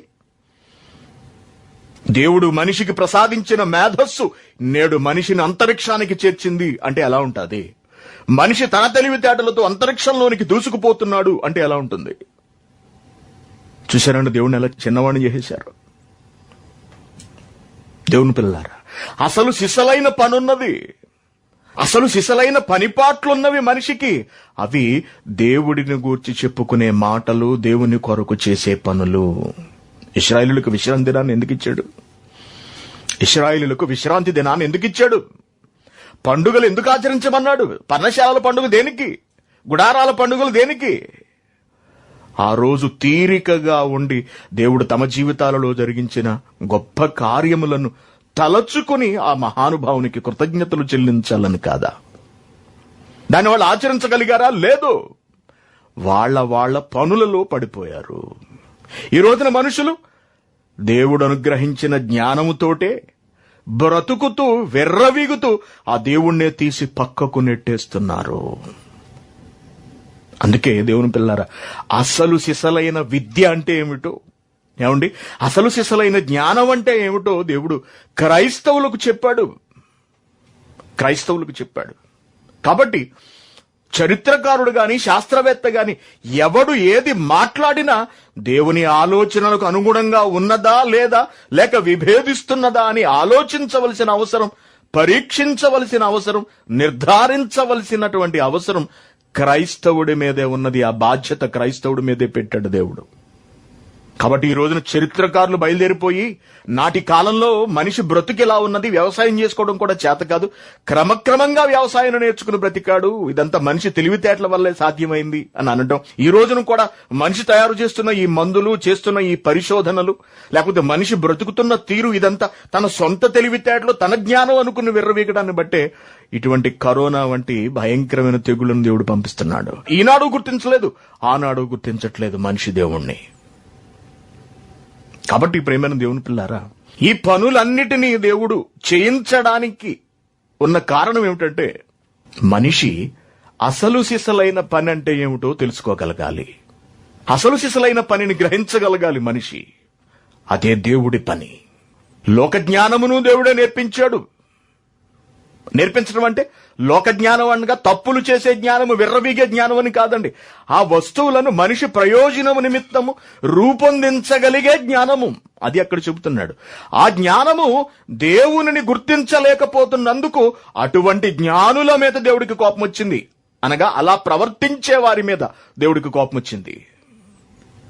కాబట్టి అసలు సిసలైన జ్ఞానాన్ని మనకు నేర్పిస్తున్నాడు, క్రైస్తవులకు నేర్పిస్తున్నాడు. అదే సువార్త పని. దేవుని జ్ఞానము, దేవుని జ్ఞాన ఫలం ఏమిటంటే, ఫలితం ఏమిటంటే సువార్త పని జరిగించాలి ప్రతి క్రైస్తవుడు కూడా. అదే నిజమైన పని. వాడు కలెక్టర్ అయినా లేకపోతే మరొకడైనా ఆ పని ఎందుకు పనికిరానిది, పొట్ట పోషించుకోవడానికి మాత్రమే ఉపయోగపడేది. ఎంత పెద్ద ఉద్యోగైనా సరే తన కడుపును నింపుకోవడానికి మాత్రమే అతడు చేస్తాడు. ఇంకా కొంచెం గట్టిగా మాట్లాడితే తన మనో అభీష్టాలను నెరవేర్చుకోవాలని, ఒక పెద్ద ఉద్యోగంలో ఉండాలి అనే తాపత్రయంతోనే చదివి ఆ పొజిషన్లోకి వెళ్తారే తప్పించి, ఆ పొజిషన్లోకి వెళ్లిన వాడు తినేది అదే తిండి, మనం తినేది అదే తిండి, అదే బ్రతుకు, అదే గాలి పీలుస్తున్నాం. కరోనా వాళ్ళకే వస్తుంది, మనకే వస్తుంది. జబ్బులు వాళ్ళకే వస్తున్నాయి, మనకే వస్తున్నాయి. బ్రతికే విధానంలో లేదు. దేవుని పిల్లలారా, దేవుని కొరకు బ్రతకడంలోనే ఉన్నది సమస్తము. కాబట్టి అవి ఎంతటి పనులైనా సరే అవి దేవుని పని ముందు ఎందుకు పనికిరానివి, అవి నిరర్ధకములు. దేవుని పని సర్వశ్రేష్టమైనది. దేవుని పని ఈ లోక సంబంధ జ్ఞానానికి సంబంధించినది కాదు, అది ఆత్మజ్ఞానానికి సంబంధించినది, పరలోక జ్ఞానానికి సంబంధించినది. ఈ లోక జ్ఞానము అనగా ఈ 60 ఏళ్లలో బ్రతికే జ్ఞానము కేవలం మనిషిని సాఫీగా జీవనం కొనసాగింప చేయడానికి ఉపయోగపడుతుంది అంతే తప్పించి పరమునకు చేర్చదు. కాబట్టి ప్రతి ఒక్కరూ ఆ విద్యను నేర్చుకోవాలి. దానినే మహోన్నతుని విద్య అని దేవుడు రాయించాడు. సంఖ్యాకాండము 24వ అధ్యాయం 16వ వచనం చూడండి. దేవవాక్కులను వినిన వాని వార్త, మహోన్నతుని విద్యను ఎరిగిన వాని వార్త అంటున్నాడు. మహోన్నతుని విద్య ఒకటి ఉంది. రాకెట్ సైన్సే గొప్పది అనుకుంటున్నావా? ప్రకృతిలో దొరికే మండే పదార్థాలు అన్నింటినీ కూడా ఒక క్రమంలో పెట్టి వీళ్ళు ఏర్పాటు చేసుకున్న కొన్ని సూత్రాల ప్రకారం దాన్ని మండించి మనిషిని దానిలో కూర్చోబెట్టి అంతరిక్షంలోకి తీసుకువెళ్ళటం పెద్ద పని అనుకుంటున్నారు. దాని దరిదాపులకు కూడా ఎవరు వెళ్ళకూడదు. మరి వాళ్ళు చాలా పెద్ద పెద్ద శాస్త్రవేత్తలు. మనం కనీసం కంటితో చూడటం కూడా ఉండదు, టీవీలో చూడాలంతే. అంత సీక్రెట్ గా జరుగుతుంది అదంతా. ఏది మనిషిని ఆఫ్టర్ ఆల్ అంతరిక్షంలోకి పంపించడానికి. కానీ మహోన్నతుని విద్య ఆత్మను భూలోకము నుండి సాక్షాత్తు దేవుడున్న లోకమునకు పంపడానికి ఉపయోగపడేది. ఆ జ్ఞానమును గ్రహించాలని దేవుడు కోరుకుంటున్నాడు. అందుకే జ్ఞానము ఎక్కడ దొరుకును అన్నాడు. ప్రశ్నించాడు. జ్ఞానం ఎక్కడ దొరుకుతుంది? సముద్రము అది నాలో లేదు, నరుల లోకము అది మా దగ్గర కూడా లేదు అని తేల్చి చెప్పేశాయి. మా దగ్గర లేదు, అంత విలువైనది మా దగ్గర లేదు. అది బంగారముతో సాటి కాదు, అది పుష్యరాగములతోనూ మిగిలిన రత్నములతోనూ సాటి కాదు. వెండితో దాన్ని తోచలేము, అంత విలువైనది. అసలు అది ఈ భూలోకంలోనే లేదు అంటే మరి అది ఎక్కడి నుంచి వచ్చింది?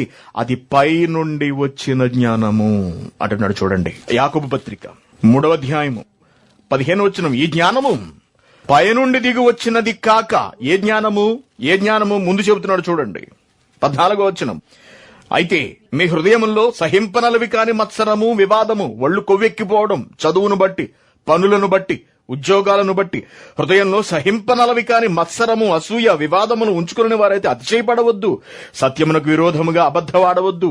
ఇలా అబద్ధాలాడి గర్వపడే ఈ జ్ఞానము పైనుండి దిగి వచ్చినది కాక భూ సంబంధమైనది, ప్రకృతి సంబంధమైనది, దయ్యముల జ్ఞానము వంటిదినై ఉన్నది. ఎలయనగా మత్సరము వివాదము ఎక్కడ ఉండునో అక్కడ అల్లరియు ప్రతి నీచి కార్యమును ఉండును. అయితే పైనుండి వచ్చు జ్ఞానము మొట్టమొదట పవిత్రమైనది. జ్ఞానం ఎక్కడ దొరుకును? అది భూలోకంలో దొరకదే, అది సముద్రములో లేదే, మరి ఎక్కడుందది? పైనుండి వస్తుంది ఆ జ్ఞానము. ఆ పైనుండి జ్ఞానాన్ని మోసుకొచ్చిన జ్ఞాని యేసుక్రీస్తు గారు. ఆ విద్య నేర్చుకోవాలి అని క్రీస్తుకు నేర్పించాడు. ఆ విద్యను యేసుక్రీస్తు గారు శిష్యులకు నేర్పించారు. పరిశుద్ధాత్మ గారు కూడా తండ్రి అయిన దేవుని దగ్గర నేర్చుకొని వచ్చి శిష్యుల ద్వారా ఆ విద్యను పలికించాడు. ఆ విద్యను నేర్చుకున్న వాళ్ళు దేవుని పనిని అనగా సువార్త పనిని జరిగించగలరు. అది అసలు శిష్యులైన పని, అది అసలైన జ్ఞానము, అది మహోన్నతుని జ్ఞానము, అది మహోన్నతుని విద్య. ఇంజనీరింగ్ నీదొక విద్య, డాక్టరు అదొక విద్య. ఏమండి, క్రైస్తవుడు అసలు ఎలా బ్రతకాలండి? క్రైస్తవులు ఇంజనీర్లు, డాక్టర్లు అని చెప్పుకుంటూ పెద్ద పెద్ద పదవుల్లో విర్రవీగిపోతుంటారు. ఒక్కడు 10 నిమిషాలు నిలబడి దేవుడి గురించి ఏమన్నా మాట్లాడండి రా, బైబిల్ గురించి మాట్లాడంటే ఒక్కడి నోట్లోంచి అక్షరం ముక్క రాదండి. ఒక్కొక్కడు పెద్ద మొనగాళ్ళలాగా పెద్ద పెద్ద ఉద్యోగాలు చేస్తుంటారు కదండి. పెద్ద పెద్ద కార్లు వేసుకుని, సూట్లు వేసుకుని, చైగారు నల్ల కళ్ళజోళ్ళు పెట్టేసుకుని చర్చిల్లో వచ్చి ముందు కూర్చుని, ముందు సీట్లో కూర్చుని, ఒళ్ళు నలిగిపోకుండా అలవకుండా కాళ్ళ మీద కాలు వేసుకుని కూర్చుని బైబిల్ కూడా తెచ్చుకోడు. ఒక్కొక్కడు మళ్ళీ బైబిల్ తీసుకుని వీళ్ళ చేతిలో బైబిల్ ఉండవు. నామోషి బైబిల్ పట్టుకుని వెళ్ళాలి. ఎందుకంటే పెద్ద ఆఫీసర్ కదా, పెద్ద వ్యాపారవేత్త కదా. వాడు సూట్ వేసుకుని వస్తాడు, పాసగారు ఎదురెళ్లి స్వాగతం పలికి ముందు కూర్చోబెడతాడు అని సిగ్గు లేకుండా వీడు. ఎందుకంటే వాడిచ్చే డబ్బు మీద కక్కుర్తి, వాడిచ్చే దశం భాగం మీద బ్రతికేవాడు వీడు. డబ్బు కొరకు మనుషులను పొగిడేవాళ్ళు, కొనియాడేవాళ్ళు వీళ్ళు. సత్యాన్ని స్థాపించేవారు కాదు వీళ్ళు. మనుషుల హృదయాలలో సమానత్వం అనేది చేత కాదు వీళ్ళకి. దేవుని జ్ఞానాన్ని బోధించలేరు వీళ్ళు. దొంగ బోధకులు వీళ్ళంతా, మోసగాళ్ళు వీళ్ళంతా, కడుపునకు దాసులు వీళ్ళంతా. వాడినేదో పెద్ద చేసి చూపిస్తారు. సంఘంలో నిజాయితీపరుడైన భక్తుడు ఒకడుంటే వాడిని మాత్రం పట్టించుకోరు ఈనాటి ఈ బోధకులు, ఈ సంఘ కాపర్లు.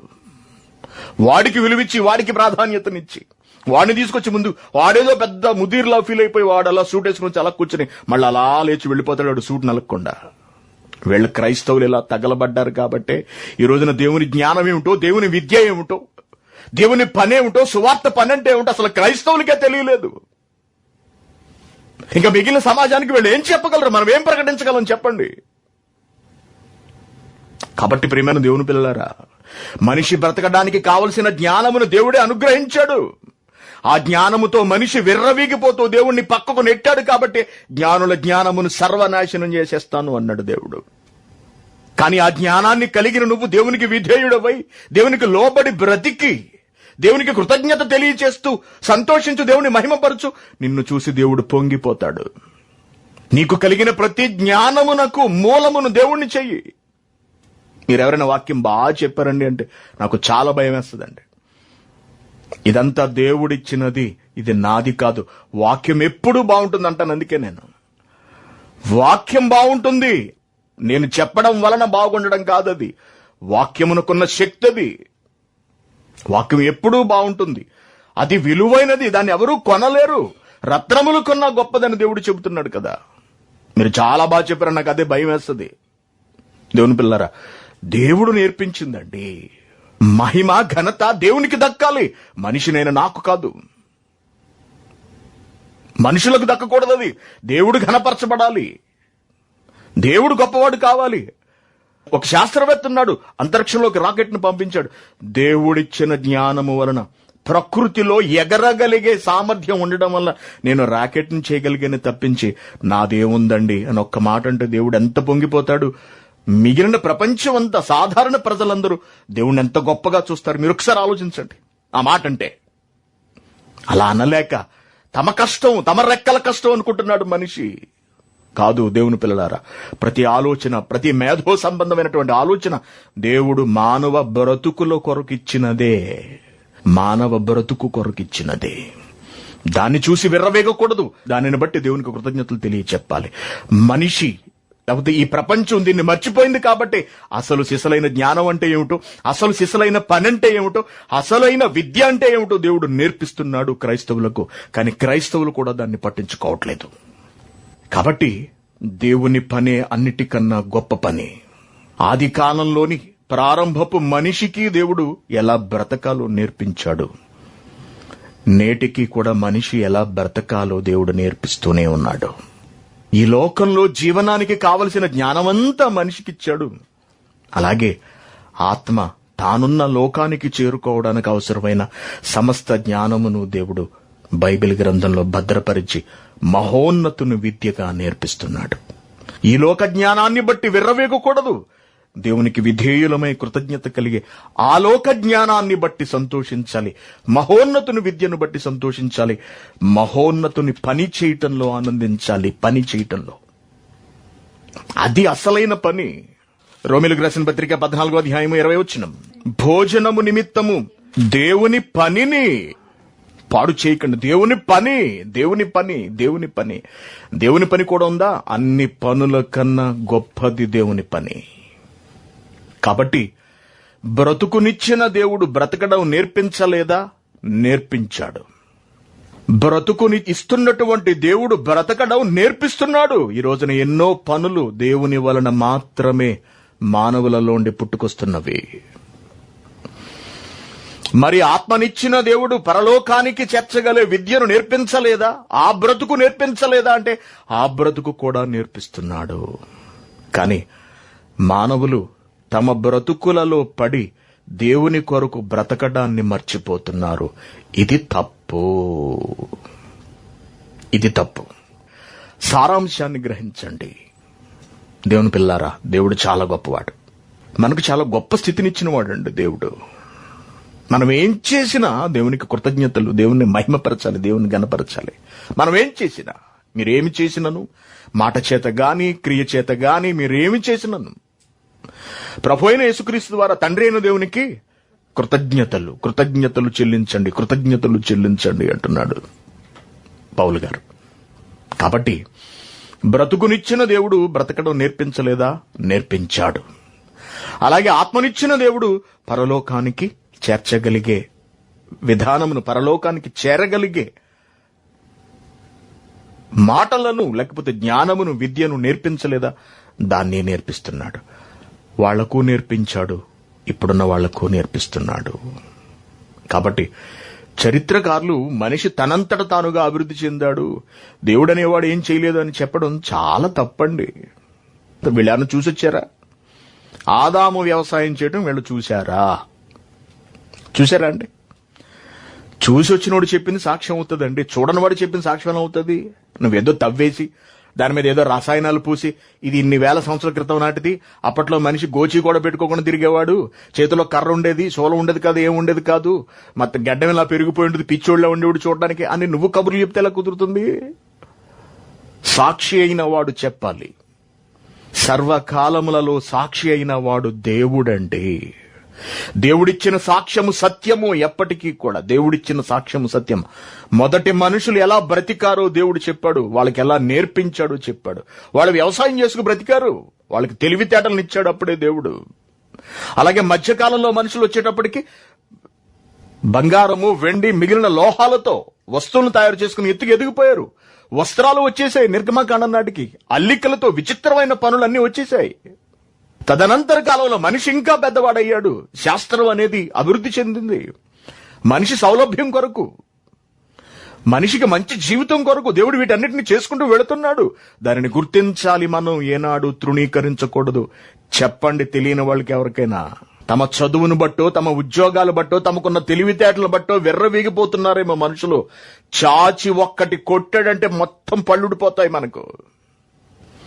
ఇప్పటికే దేవుడు కొడుతున్న దెబ్బలను తట్టుకోలేకపోతుంది ప్రపంచం. లక్షల కొలది చచ్చిపోతున్నారు మనుషులు, లక్షల కొలది. ఇది దేవుడు కొట్టిన దెబ్బ. కారణం దేవుణ్ణి పక్కకు నెట్టినందుకు, మనిషి తన జ్ఞానాన్ని ఆధారం చేసుకుని తాను విర్రవీగుతున్నందుకు దేవుడు కొట్టినటువంటి దెబ్బ. కాబట్టి తెలుసుకోండి, తెలియని వాళ్ళకి చెప్పండి. బ్రతుకునిచ్చిన దేవుడు బ్రతకడం నేర్పించలేదా అన్నది ఈ పాఠము. దేవుని పని విషయమై ప్రతి ఒక్కళ్ళు ఆలోచించండి. అదే అసలు సిసలైన వాస్తవమైన యథార్థమైన మరొక లోకానికి చేర్చగలిగే పని అని తెలుసుకోండి. దానిలో పరిశ్రమించండి, శ్రమించండి, కష్టపడండి. ఓకే, కళ్ళు మూసుకొని ప్రార్థన చేస్తాను. పరలోకమందున్న మా కన్న తండ్రి, మీకు వందనములు నాయన. విలువైన మాటలతో మమ్మల్ని నింపుతున్నందుకు మీకు కృతజ్ఞతలు. దేవా, మేము మీ వలన బ్రతుకుతున్నాం తండ్రి. మీరు లేకపోతే మాకు బ్రతుకు లేదు కదా నాయన. మీ వలన చెలిస్తున్నాము, మీ వలననే మేము ఉనికి కలిగి ఉన్నాము. ఈ రోజున మనిషి అంతరిక్షంలోకి వెళ్ళగలుగుతున్నాడు అంటే వాడి హృదయంలో మీరుంచిన జ్ఞానం అని తెలుసుకోలేకపోతున్నాడు. అక్కడి నుండి మీ చేతి పనిని చూసి ఆశ్చర్యపడి అబ్బురపడి మీకు ప్రార్థించలేకపోతున్నాడు. మీ గొప్పతనాన్ని వివరించి చెప్పలేకపోతున్నాడు. అందుకే జ్ఞానుల జ్ఞానమును మీరు నాశనం చేస్తూ మీ ఆధిపత్యాన్ని కనబరుస్తూ ఉంటారు. తండ్రి, మాకు బ్రతుకునిచ్చారు, బ్రతకడము నేర్పించారు. మీరు మాకు ఆత్మనిచ్చారు, ఆత్మ పరలోకానికి చేర్చే విధానమును నేర్పించారు. మీకు ధన్యవాదములు, మీకు కృతజ్ఞతలు నాయన. తండ్రి, అందుకే మీరు దేవుడు, అందుకే మీరు తండ్రి. ఆ స్థానంలో మిమ్మల్ని తప్ప ఇక ఎవ్వరిని ఊహించుకోలేము తండ్రి. అంత ప్రేమ, అంత దూరదృష్టి, అంత వాత్సల్యము మా మీద, మా బ్రతుకుల మీద కనబరిచే శ్రద్ధ, ఇవన్నీ కూడా తండ్రి అనే ఆ ఆప్యాయమైన పిలుపును, మీ హోదాను ఎప్పటికప్పుడు రుజువు చేస్తున్నాయి నాయన. మీ బిడ్డలమైన మేమే తెలుసుకోలేక అజ్ఞానులమై, మూర్ఖులమై, చేతకాని వారిగా మిగిలిపోతున్నాం. చివరకు క్రైస్తవులు కూడా మీ విలువను గుర్తించలేక తాము చేస్తున్న ఉద్యోగాలను బట్టి, తాము చదువుకున్న చదువులను బట్టి అతిశయపడుతూ, గర్వపడుతూ మీకు దూరంగా వెళ్ళిపోతున్నారు. ఇటువంటి పరిస్థితుల్లో మిమ్మును మీ బిడ్డల హృదయాలకు దగ్గర చేయడానికి అవసరమైన కొన్ని మాటలను తెలియజేశాను. మీ విలువను తెలుసుకోగలిగే జ్ఞాన హృదయమును నాయన మీ బిడ్డలందరికీ ప్రసాదించండి. ఆన్లైన్కి వచ్చిన మీ పిల్లలందరినీ జ్ఞాపకం చేసుకోండి. అనేక దేశాల నుండి ప్రభువా శ్రద్ధతో మీ బిడ్డల వాక్యాన్ని వింటున్నారు. మీ బిడ్డల ఆరోగ్యములను నాయన పరిరక్షించమని ప్రాధేయపడుతున్నాము. భారతదేశంలో మీ బిడ్డలైన వారిలో, సంఘమునకు చెందిన వారిలో ఎంతో మంది అనారోగ్యం బారిన పడి ఉన్నారు.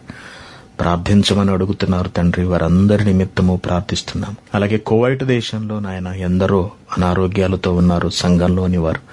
వారందరూ కూడా మీ దయను, మీ కృపను, మీ సహాయతను వర్ధిస్తున్నారు తండ్రి. వారందరి నిమిత్తము ప్రార్థిస్తున్నాం తండ్రి. మీ బిడ్డలకు సహాయం చేయండి నాయనా. మీ పిల్లల మీద జాలిపడండి, కనికరము చూపించమని మిమ్మను వేడుకుంటున్నాము. సంఘమును జ్ఞాపకం చేసుకోండి తండ్రి. సంఘంలో ఉన్న మీ పిల్లలందరి గురించి ప్రార్థిస్తున్నాము నాయన. మీ బిడ్డలందరినీ చల్లగా చూడండి. రేపు జరగనన్న కార్యక్రమములలో మీరు మాకు తోడై ఉండండి నాయన. మేము పాపులమని, మీకు వ్యతిరేకముగా మేము నడుచుకుంటున్నాము అని, మీ మనస్సుకు నచ్చిన పనులు మేము చేయలేక మీకు వ్యతిరేకంగా జీవిస్తున్నాము అని నాయన మీ ఎదుట మేము అంగీకరిస్తున్నాము, ఒప్పుకుంటున్నాము తండ్రి. మా పాపములను మన్నించమని మిమ్మల్ని ప్రాధేయపడుతున్నాము తండ్రి. సహోదరులందరి నిమిత్తము ప్రార్థిస్తున్నాం.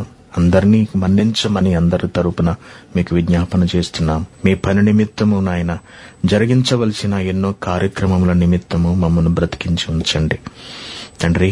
మీ బిడ్డలమైన మమ్మల్ని అందరిని తెగులకు అప్పగించక, మరణమునకు లోపరచక తండ్రి, వృద్ధులమై మిమ్మును మహిమ పరిచేంత వరకు, సంపూర్ణముగా మహిమ పరిచేంత వరకు, అనేకుల ఆత్మలను రక్షించగలిగేంత వరకు మీ సంఘమైన, మీ బిడ్డలమైన మమ్మల్ని కూడా చల్లగా చూడమని, కాపాడమని మిమ్మల్ని ప్రాధేయపడుతున్నాము తండ్రి. రేపు జరగనన్న కార్యక్రమాల్లో ఎటువంటి ఆటంకము ఏర్పడకుండా మీ దయను, మీ కృపను ఉంచమని వేడుకుంటున్నాము, బ్రతిమలాడుకుంటున్నాము నాయన. ఇంత గొప్ప జ్ఞానాన్ని మాకు నేర్పిస్తున్న మా ఆత్మీయ తండ్రి గారిని మీరు జ్ఞాపకం చేసుకోండి. ఆయనకు దీర్ఘాయుష్ను, సంపూర్ణ ఆరోగ్యమును ప్రసాదించమని అడుగుతున్నాము దేవా. మరొకసారి ఆన్లైన్కి వచ్చిన మీ బిడ్డలందరి కొరకు ప్రార్థిస్తున్నాం తండ్రి. మీ వాక్యమును నిర్లక్ష్య పెట్టక, మీ మీద ప్రేమతో వాక్యాన్ని నేర్చుకోవాలనే పట్టుదలతో మీ బిడ్డలందరూ కూడా వస్తున్నారు కాబట్టి నాయన వారందరి మనస్సులను తెరవండి, వారి హృదయములలో జ్ఞానమును ఉంచండి.